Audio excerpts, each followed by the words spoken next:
bueno, efectivamente ya daremos inicio a nuestra conferencia de cierre. Para esto le pediré por favor al licenciado Carlos Solace que nos haga favor de leer la semblanza curricular del doctor Enrique. Muchísimas gracias y abrazos para todos.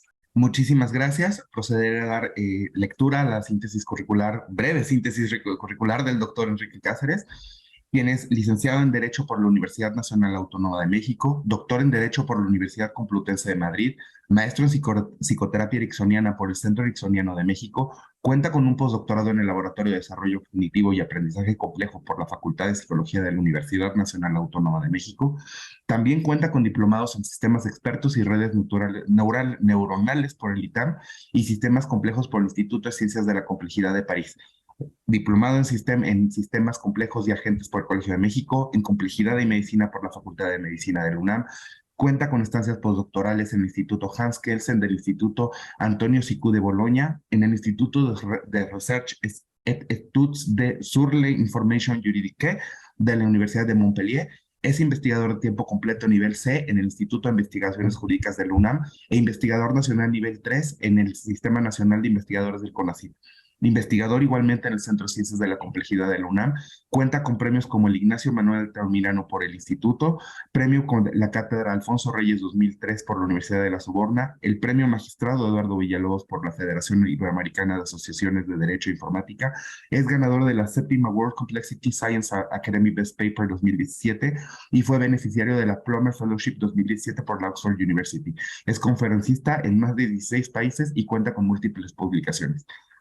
Sin más, doctor, por favor, muchísimas gracias.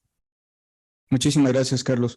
Bueno, pues les voy a platicar un poco de lo que creo puede ser la relación entre naturalización filosófica, normatividad epistémica, derecho procesal e inteligencia artificial.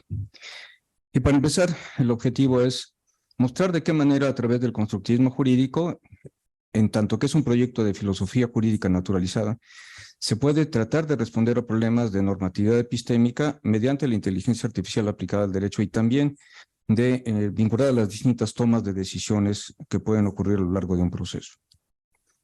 ¿Qué es esto de la naturalización filosófica? Es un movimiento reciente, muy importante, muy fuerte, que en algún sentido revisa las prácticas filosóficas meramente especulativas y eleva el estándar de exigencia epistémica de tal suerte que la filosofía sea compatible o una continuidad con los resultados de la ciencia.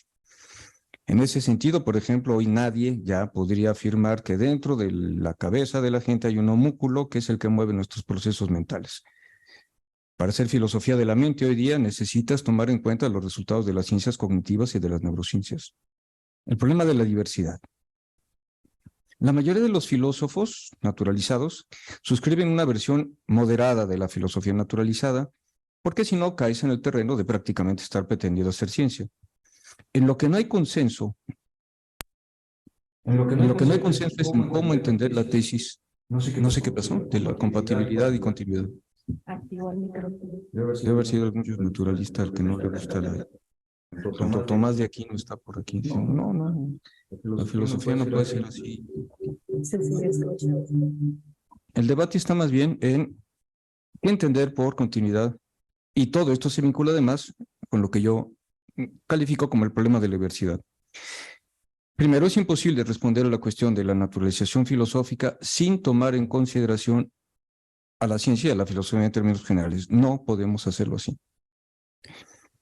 La viabilidad de hacer filosofía naturalizada y filosofía jurídica naturalizada obedece a distintos factores. Por ejemplo, ¿cuál es el tipo de ciencia concreta que estás considerando? Porque no es lo mismo naturalizar desde la psicología conductista que desde la psicología cognitiva. Incluso, por ejemplo, dentro de la psicología cognitiva no es lo mismo naturalizar desde una teoría computacional de la mente a hacerlo desde una teoría conexionista. O incluso también dentro de la psicología cognitiva no es lo mismo hacerlo bajo el concepto de cognición tradicional que la cognición contemporánea, que incluye conceptos como embodied cognition, situated cognition, extended mind, etc. Por otra parte, también tiene que ver con el concepto que se tenga de filosofía de la ciencia. No es lo mismo ser un hempeliano que suscribir las tesis de la epistemología social a la manera de Sergio Martínez o Kirchner. Y tiene que ver también con la propia concepción que se tenga acerca de la ciencia. No es lo mismo naturalizar desde una concepción determinista hacia aceptamos una concepción de la ciencia desde la teoría de la complejidad. El problema de las tesis de compatibilidad y de la continuidad. Una primera versión positiva de la compatibilidad en las relaciones entre filosofía y ciencia es cuando una teoría filosófica apoya o se apoya en resultados científicos. Por ejemplo, aquí tenemos una tesis kantiana. La naturaleza se organiza a sí misma y lo hace en cada especie de sus productos organizados siguiendo un modelo único, pero con las correctas desviaciones que requiere la autopreservación de cada circunstancia. Bueno, resulta que esto tiene apoyo en la ciencia actual. Pero sin embargo, Kant no podía saber nada acerca de las fuerzas que rigen la complejidad, ni tenía un concepto de este término, ni siquiera de manera intuitiva. Actualmente ha sido posible vincular la complejidad a una descripción de formas secuenciales binarias que representan una codificación normalizada. Pero también hay unas cuestiones negativas. Una primera postura es cuando una tesis filosófica es refutada por una investigación científica. Así, por ejemplo, el famoso trabajo de Damasio, El error de Descartes, echa por tierra el dualismo cartesiano, la idea de que había una diferencia entre mente y cuerpo, entre razón y emoción. Una segunda versión negativa ocurre cuando la filosofía aporta razones en contra de una investigación científica. Por ejemplo, supongamos que se está haciendo un estudio con imágenes cerebrales, con resonancia magnética funcional, y la actividad de las regiones del cerebro que se pueden observar se dice corresponden a que el agente del experimento está realizando una inferencia deductiva. Si no tenemos claro qué significa el término inferencia deductiva, no podremos saber qué es lo que estamos viendo en el dato bruto duro que corresponde a la imagen cerebral.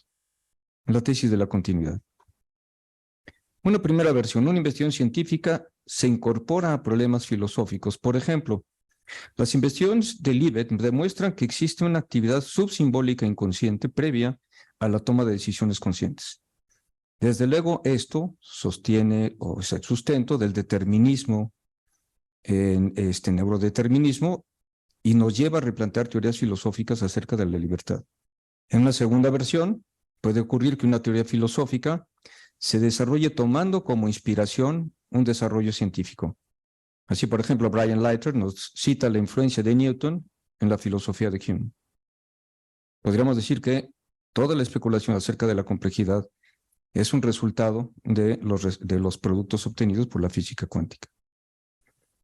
Una tercera versión, la investigación científica se desarrolla específicamente para demostrar la verdad o falsedad de una tesis filosófica.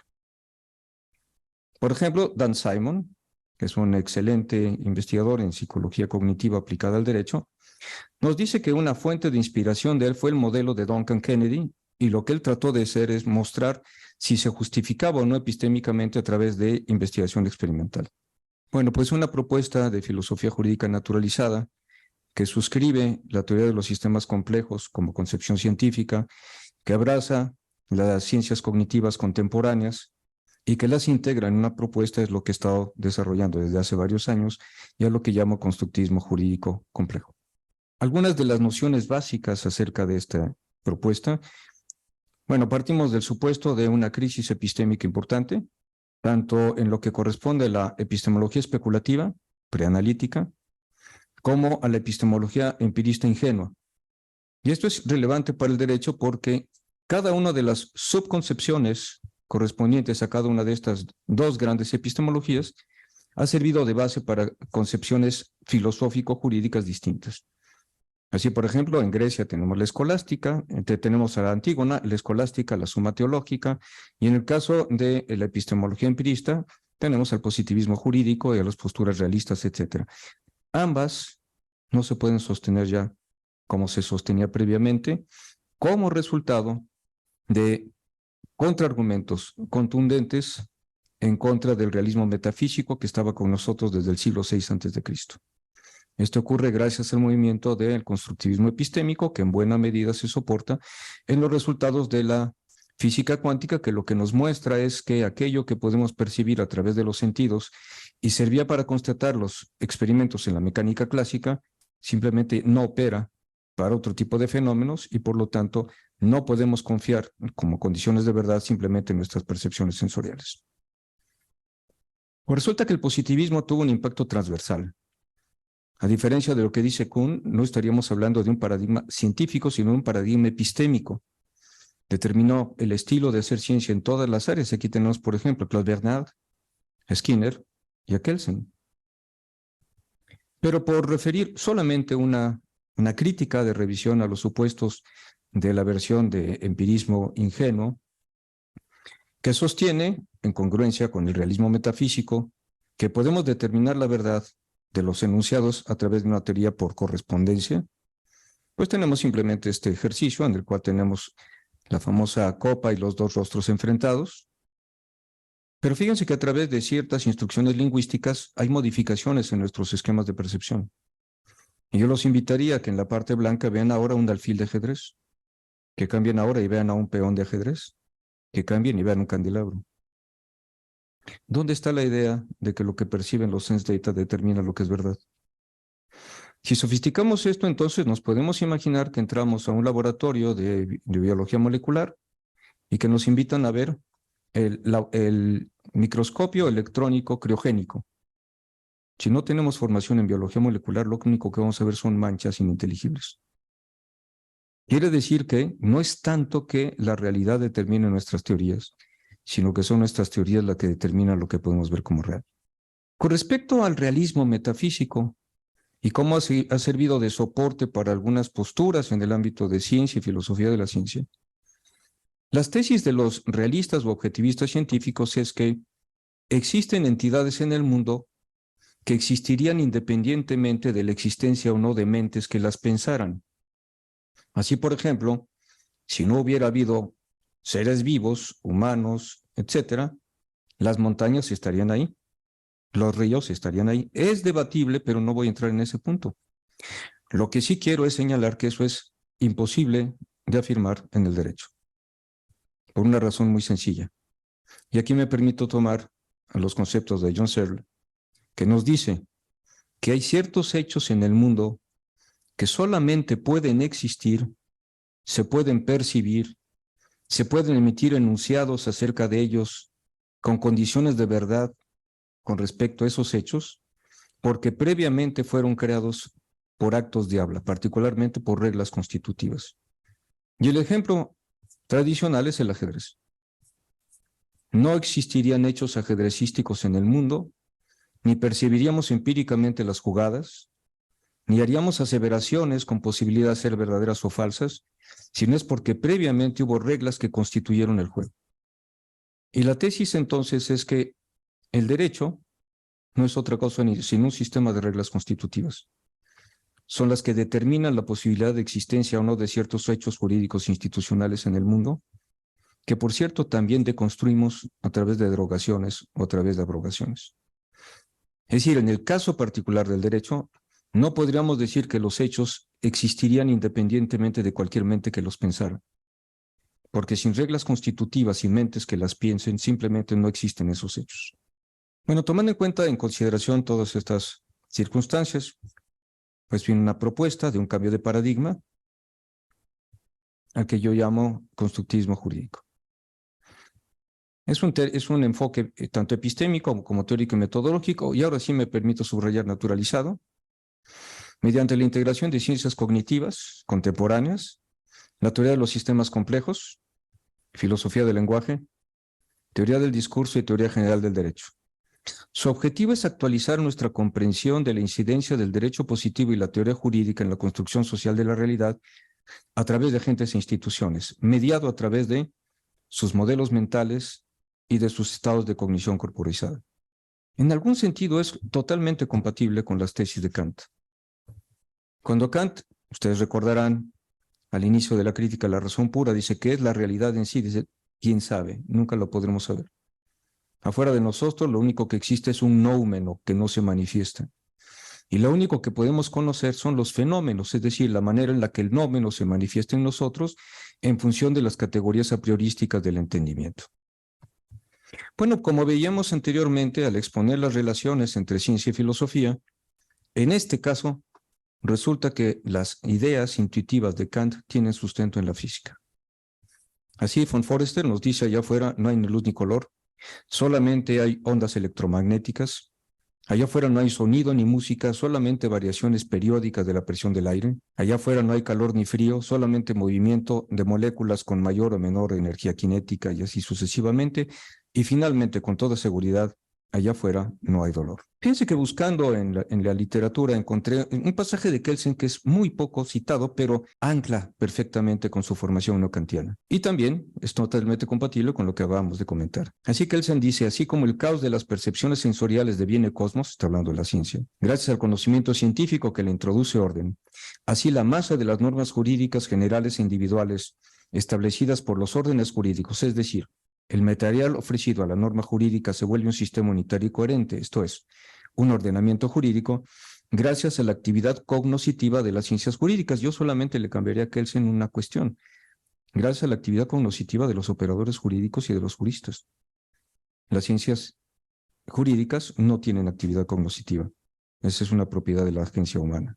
Bueno, esta idea de Kelsen nos lleva entonces a conectarlo con el concepto de modelo mental. Modelo mental es el resultado de procesos cognitivos, diríamos, el procesamiento de una base de conocimiento que determina aquellos esquemas que serán utilizados por el biólogo en el microscopio o por un físico ante una cámara de burbujas en la que está contando procesos subnucleares, que determinan cómo es que organizamos la información que está allá afuera en el mundo y asumimos que es real. Si lo llevamos al ajedrez o al derecho, resulta que tanto las normas jurídicas como la dogmática, como la filosofía, etcétera, son elementos que organizamos y procesamos para generar modelos mentales que determinan lo que asumimos que es el caso en el mundo, y desde luego este tiene una conexión directa con la epistemología, porque necesitamos cierto tipo de reglas para que funcionen como condiciones de verdad de los enunciados con los cuales afirmamos que algo fue el caso en el mundo. Bueno, aquí tenemos una representación gráfica muy simplificada del universo de insumos que procesamos y de las reglas que utilizamos para procesarlos. ¿Algún ejemplo de esto? Empíricamente hablando, el mar no son sino olas que van y vienen. Los juristas distinguimos entre aguas nacionales y aguas internacionales. ¿Dónde está la frontera empírica? En ningún sitio. Es resultado de nuestros modelos mentales que a su vez han sido producidos por las propiedades constitutivas del discurso jurídico contenido en tratados internacionales. Y esto mismo lo podemos llevar a todos los terrenos. Las fronteras terrestres también son definidas a partir del derecho y de cualquier tipo de conducta jurídica. Y un elemento sumamente importante, tanto de la cognición corporeizada como de los modelos mentales, es que juegan un papel fundamental en el binomio cognitivo-conductual, es decir, nuestras conductas son el resultado, son unas propiedades emergentes de los estados cognitivos en los cuales nos encontramos, mismos que no únicamente incluyen procesos racionales, sino que, como dice Damasio, implican a todo el cuerpo, nuestros marcadores somáticos. Por eso es también tan importante empezar a tomar en cuenta el papel de las emociones en la toma de decisiones. No puede haber decisión sin emociones. Bueno, ahora la pregunta. ¿Todo este mundo de procesos cognitivos puede de alguna manera utilizarse para generar sistemas inteligentes que nos ayuden? Pues les voy a contar una experiencia de un proyecto, el proyecto Expertis 1, que se hizo con el apoyo del Consejo Nacional de Ciencia y Tecnología, y también con la participación, la muy valiosa participación de jueces y magistrados del Tribunal Superior de Justicia del Estado de Tabasco, con quienes tuve el privilegio de trabajar durante 7 meses, viernes y sábados, sin que les pagaran horas extras, por amor al arte. Desarrollamos algo que hoy llamo metodología de la investigación coparticipativa, en la que ellos me contaban de manera muy libre qué es lo que hacían. Me regresaba, le daba formato teórico, se lo exponía la siguiente semana. Ellos me decían qué tanto se veían y qué tanto no se veían reflejados en el modelo que les presentaba, hasta que llegó un punto en el que ellos se vieron reflejados en el modelo que utilizamos como punto de partida de este proyecto de inteligencia artificial. Expertius se elaboró, como todo sistema experto, en un dominio concreto, y era un sistema de ayuda a la toma de decisión judicial en el juicio especial de alimentos. Y esto nos lleva al padre de la idea de la inteligencia artificial. Cuando Turing está haciendo reflexiones sobre la computación, no es que quiera ábacos más rápidos. Es lo que quiere es ver si se puede construir un cerebro artificial.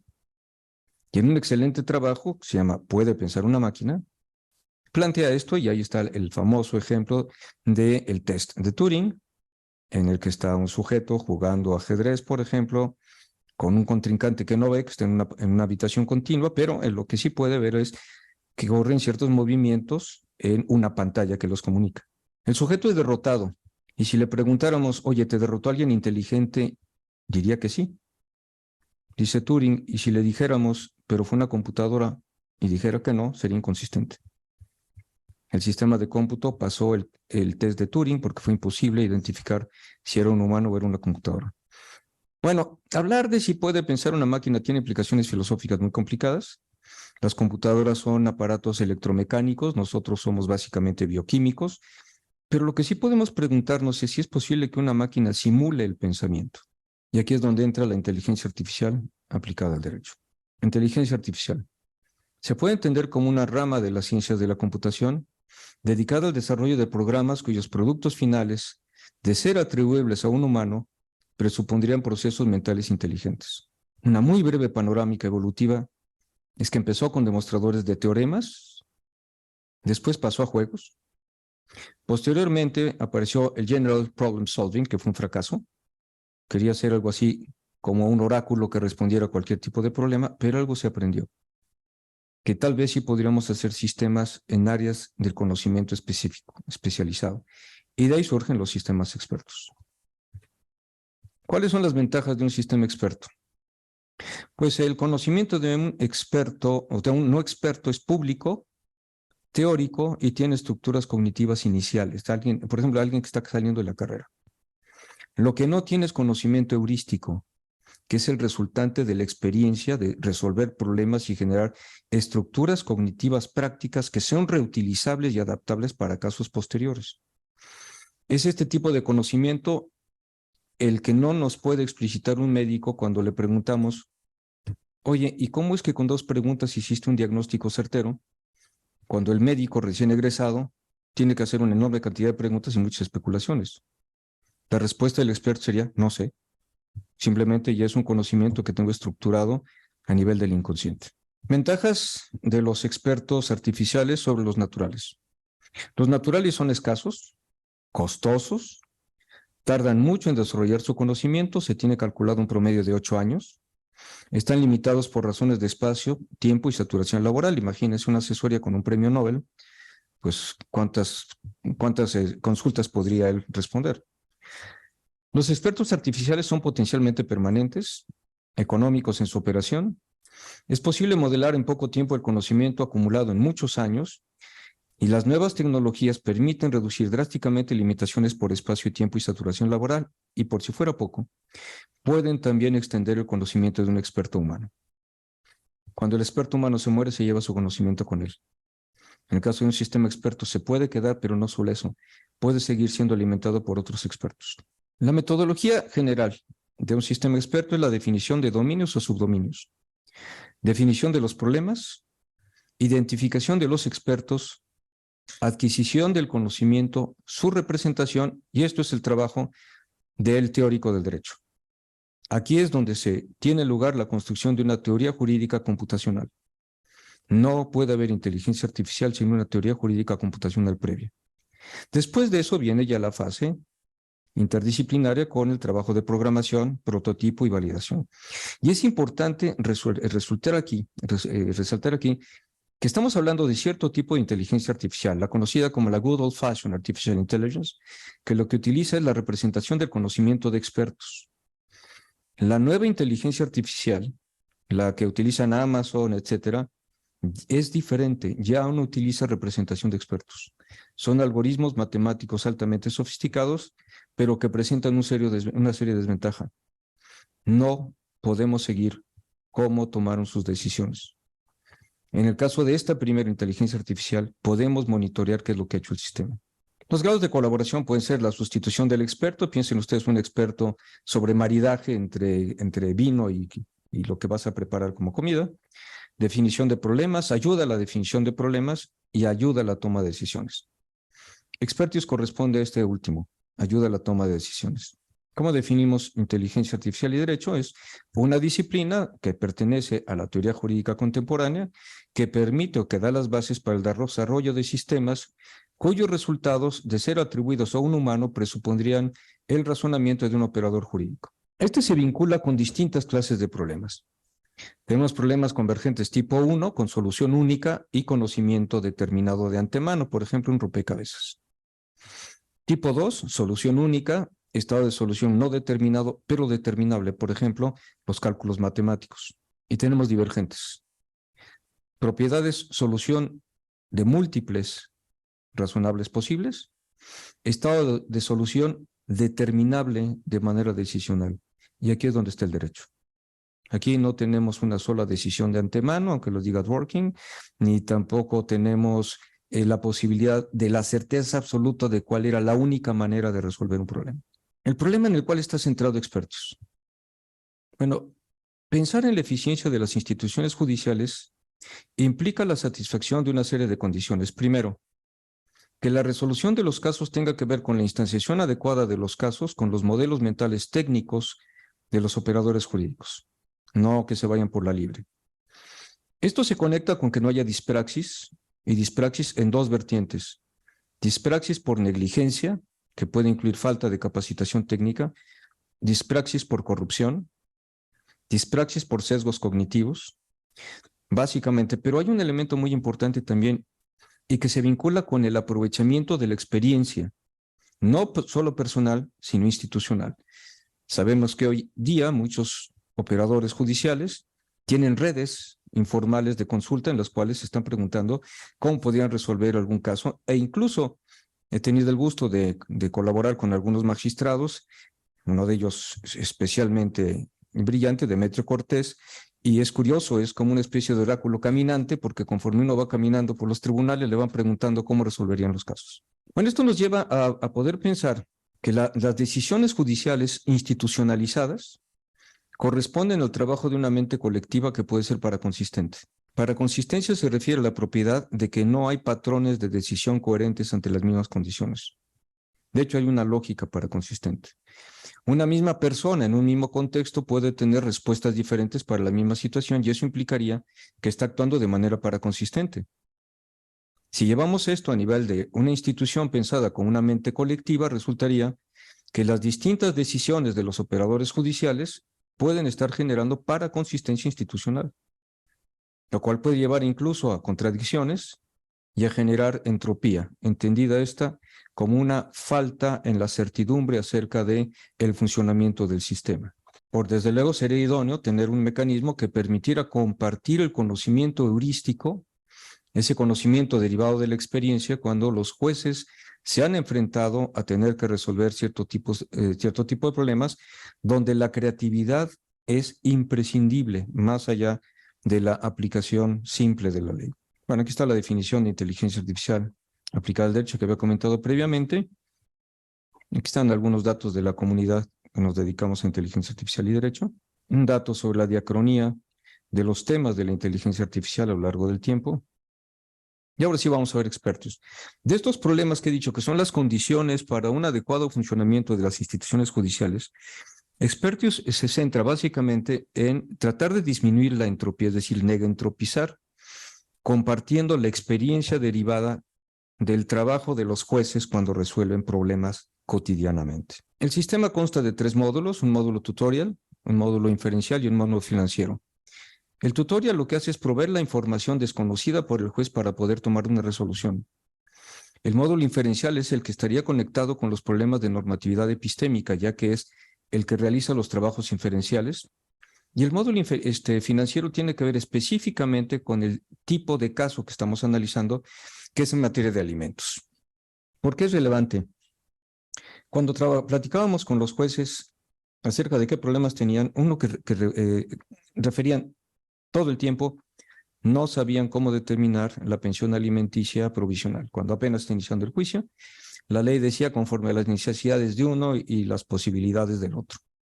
Entonces, lo que hicimos fue generar un módulo financiero que los apoyara y del cual hablaré un poco más adelante. Problemas teóricos, problemas de la teoría jurídica computacional para desarrollar el sistema.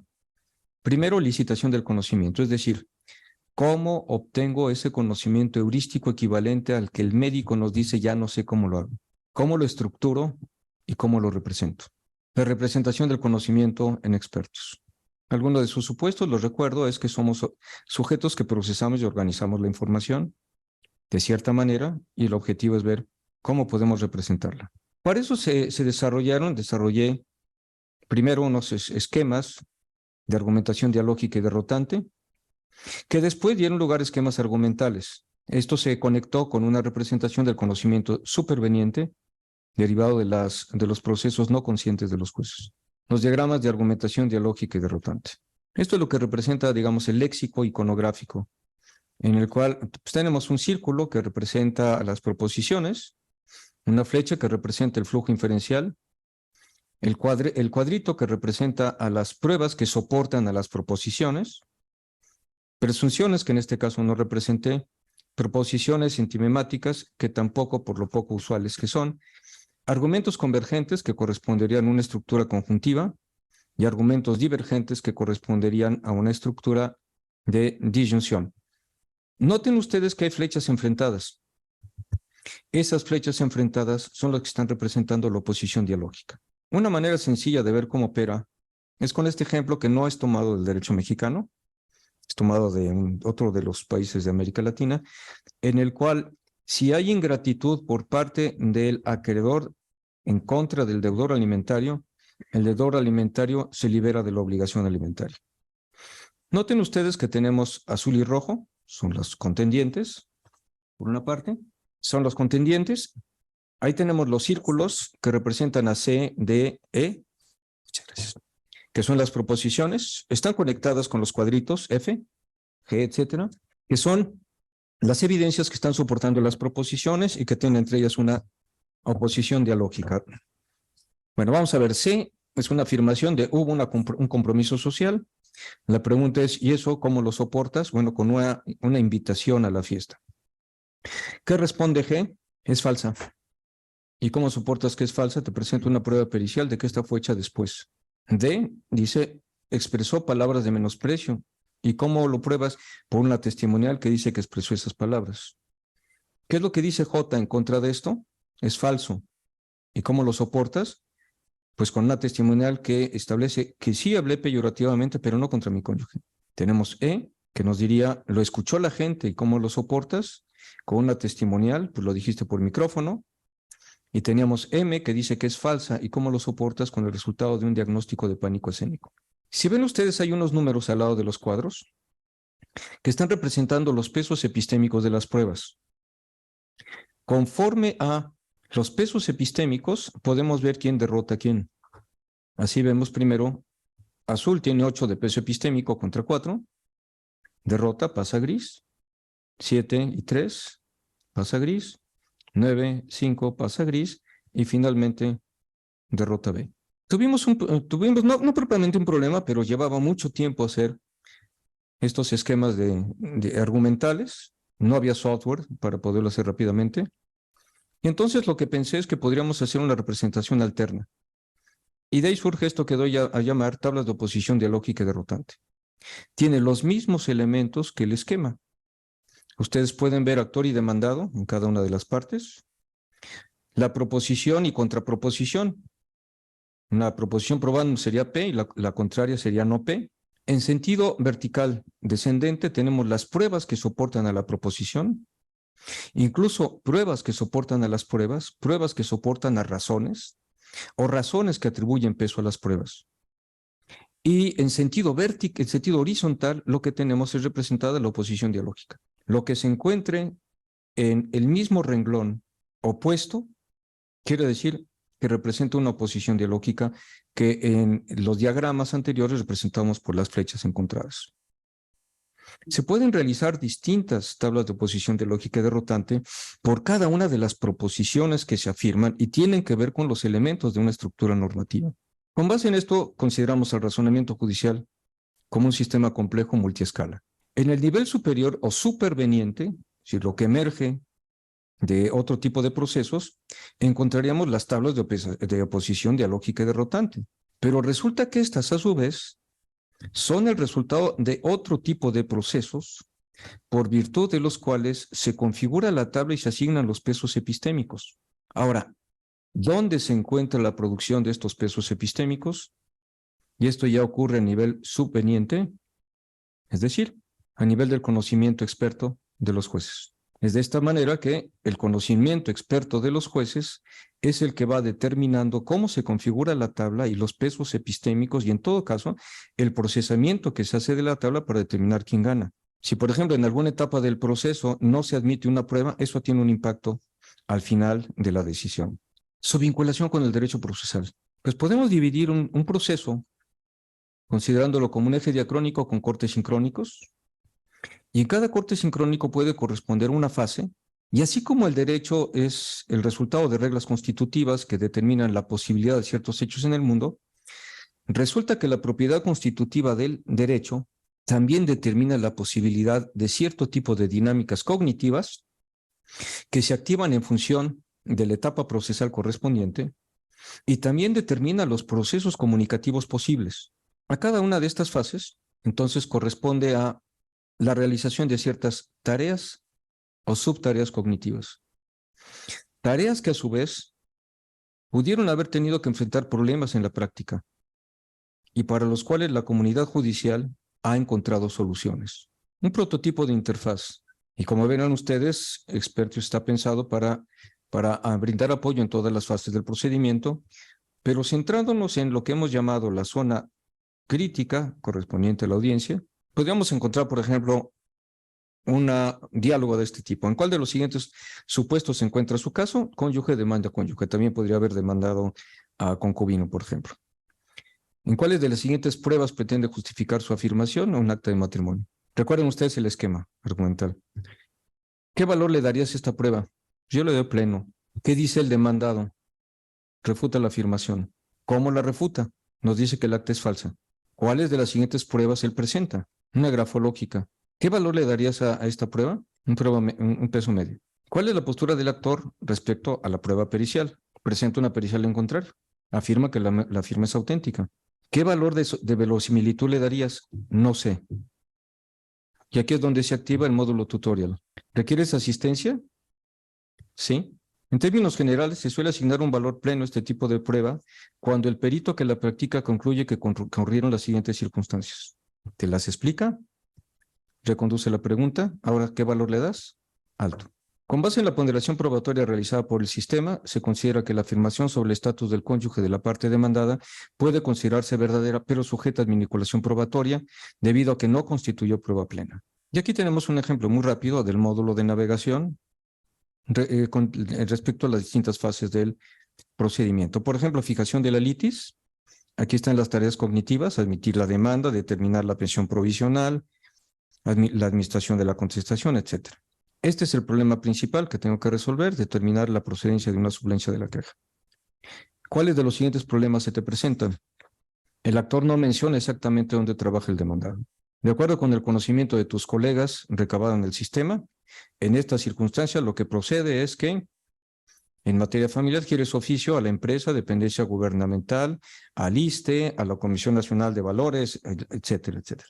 Bueno, y así se puede ir haciendo con respecto a los distintos tipos de tareas cognitivas y los distintos de problemas estandarizados a lo largo del sistema. Lo que tenemos aquí es la pantalla de presentación de expertos. Y aquí vemos cómo opera. Ahorita, tristemente, está fuera de circulación porque el interfase es Flash y ya jubilaron a Flash. Entonces, ahora estamos viendo cómo o lo pasamos a un sistema de programación, a un lenguaje de programación contemporáneo, o rescatamos algún tipo de interfaz equivalente, pero esta es la pantalla. Como pueden ver ustedes, también tenía otros elementos. Estaba conectado con Rational, que es un sistema elaborado en Australia para la representación gráfica de argumentos. Se utiliza incluso en las escuelas para enseñar a argumentar y a razonar a los alumnos. Tenía un código hipertextual que establecía conexiones entre la legislación, la jurisprudencia y la doctrina, y una base de casos. Bueno, aquí está, por ejemplo, el módulo tutorial. ¿Cuál es la tarea? Determinar si la demanda contiene o no el nombre del actor. Fijación de la litis. ¿Cuáles son las razones presentadas? Bueno, tenemos necesidad de la pensión. Aquí están las razones que se pueden ofrecer. Las pruebas. si ha sido admitida o no ha sido admitida la prueba, y asistencia en caso de que requiera el módulo de tutorial. Los criterios para la asignación de pesos epistémicos a las pruebas. ¿En qué condiciones se le da un peso epistémico alto? ¿En qué condiciones medio?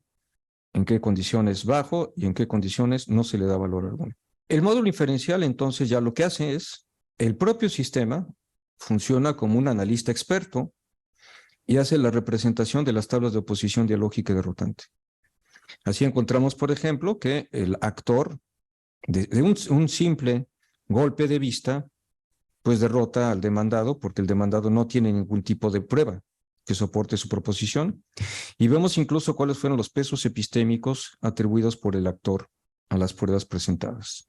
Finalmente, Expertius, con base en la ponderación de los elementos de la tabla de posición dialógica correspondiente, realiza una ponderación y da una respuesta determinada. Y el módulo financiero, ¿qué hicimos con esto?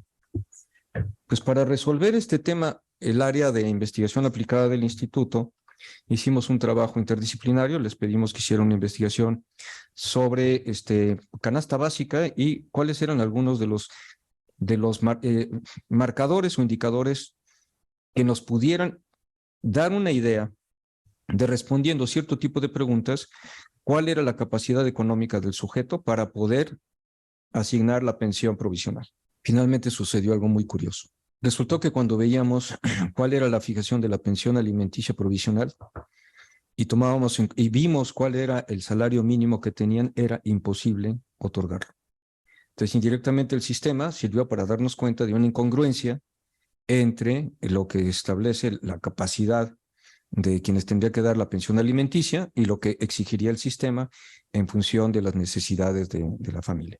Bueno, se optó por algunos mecanismos de equivalencia, tomando en cuenta que esa era una limitante real. Bueno, aquí tenemos ejemplo del módulo inferencial. Y para concluir, pues, ¿cuál es el objetivo final de Expertius? Contribuir al surgimiento de instituciones jurídicas inteligentes, que en algún sentido es consistente con el objetivo número 16 de Naciones Unidas. Y desde luego conté con el apoyo y las discusiones y orientaciones de varios colegas.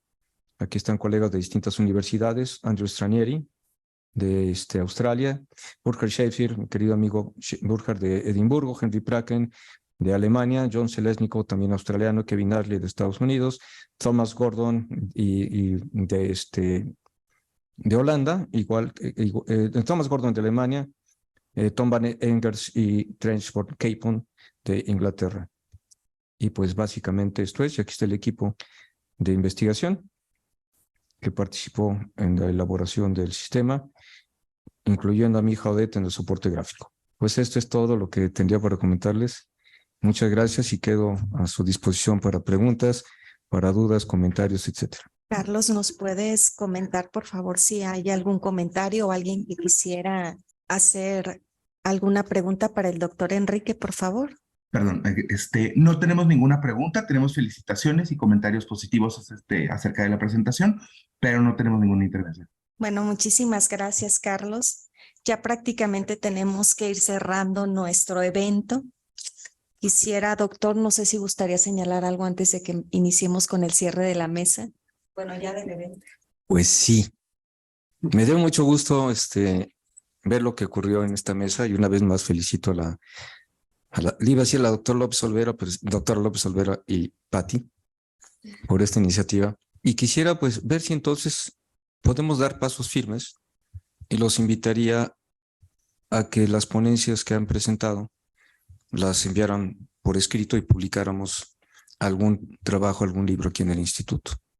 Quizá como un punto inicial de lo que puede ser toda una línea de investigación que queremos retomar sobre epistemología jurídica aplicada en una coedición probable, no sabemos, sino por parte del instituto y teniendo como desde luego editora a la doctora López Olvera. Pues muchísimas gracias, sería eso y quizá también el punto de partida de una red sobre el tema. Gracias, Patti. Gracias, doctor. Bueno, ha llegado el momento de cerrar nuestro tercer miniforo internacional de Derecho Procesal, DP 2030 MX. A lo largo de este evento hemos escuchado grandes aportaciones para las distintas líneas de trabajo posibles para el derecho procesal, desde la reflexión con respecto a la necrodogmática, nuevo concepto que proponemos, la necesidad también de estudiar las teorías del derecho procesal desde una perspectiva diferente, incorporando a lo mejor las áreas o la interdisciplina, tanto teórica como metodológica. También en algunas mesas se puso de relieve la necesidad de incorporar los derechos humanos al derecho procesal de manera transversal a las distintas áreas, la reflexión desde luego de los nuevos códigos nacionales de procedimientos civiles que se están proponiendo para el caso mexicano, también con respecto a esto, la incorporación desde luego de la justicia restaurativa al derecho procesal. También en algunas de las mesas emergieron algunos problemas externos a lo mejor al derecho procesal, pero que desde luego lo afectan, como las dispraxis y la corrupción. El día de hoy ya iniciamos hablando de algunos temas con respecto a cuestiones tecnológicas para facilitar los procesos jurídicos. Algunos de estos sistemas utilizan inteligencia artificial. También se pone de relieve el tema de la imparcialidad cuando se hace uso de este tipo de sistemas, por ejemplo. Se nos plantearon también, por otra parte, los retos institucionales que tendríamos que tomar en cuenta para la implementación de las tecnologías a los procesos judiciales. Y en la mesa que concluimos hace un rato sobre derecho procesal probatorio, también muy interesante, con respecto a problemas de determinación de la verdad en el derecho, reglas contraepistémicas que están afectando la determinación de la verdad, estrategias de intervención también o proepistémicas, como nos señalaba el doctor Carlos de Miranda, para la atención de estos problemas. Por otra parte, la introducción de las neurociencias con las neurotecnologías para ayudarnos en los procesos de toma de decisión en la materia.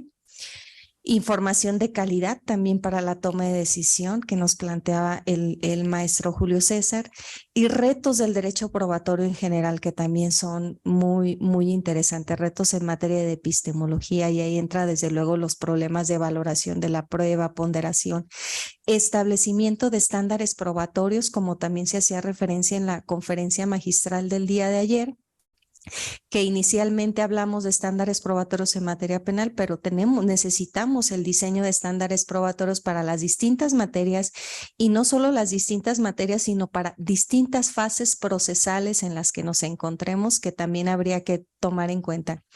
Y quisiera poner sobre la mesa algo que a lo largo de estos 2 días emergió de manera constante: la enseñanza. La enseñanza del derecho procesal desde una perspectiva diferente, con nuevas herramientas, es un tema que estuvo constantemente en las distintas mesas. Necesitamos enseñar del derecho procesal de una perspectiva distinta y reflexionar sobre el qué estamos enseñando en materia de derecho procesal.